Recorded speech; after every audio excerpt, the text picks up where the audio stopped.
শুধু আজকের জন্য 16ই জানুয়ারি ফোনটা করেই ফেলো। আমরা ভয় পেতাম যে যদি কখনো আমরা নিজেদের আসল রূপটা প্রকাশ করি তাহলে নির্ঘাত আমাদেরকে পরিত্যাগ করা হবে। কিন্তু আমাদের ফেলোশিপ আমাদেরকে বোঝে। বেসিক টেক্সট, পৃষ্ঠা নাম্বার 32। এনের মেম্বাররা আমাদের দরকারি বন্ধু। তাদের অভিজ্ঞতা, তাদের বন্ধুত্ব, তাদের হাসি, তাদের দেখানো পথ, বাকি আরো সব কিছু আমাদের দরকার। তাও আমরা অনেকে স্পন্সরকে ফোন করতে বা আমাদের এনের বন্ধুদের সাথে দেখা করতে ইতস্তত করি। আমরা তাদের বোঝা হয়ে উঠতে চাই না।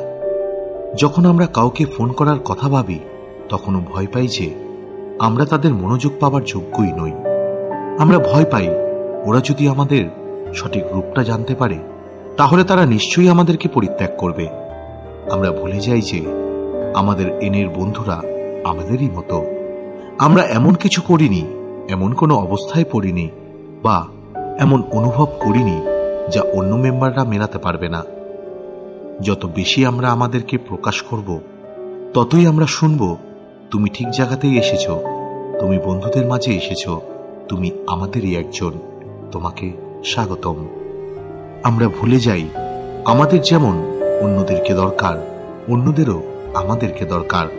আমরা একমাত্র লোক নই যার নিজের একটা জায়গা চাই, যে বন্ধুত্বের উষ্ণতা বোধ করতে চায়, যে বন্ধুদের কাছে শেয়ার করতে চায়।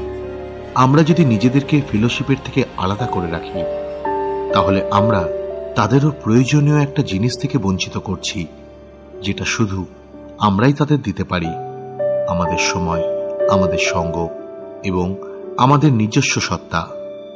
এনেতে আরোগ্যরত নেশারীরাই একে অপরের খেয়াল রাখে।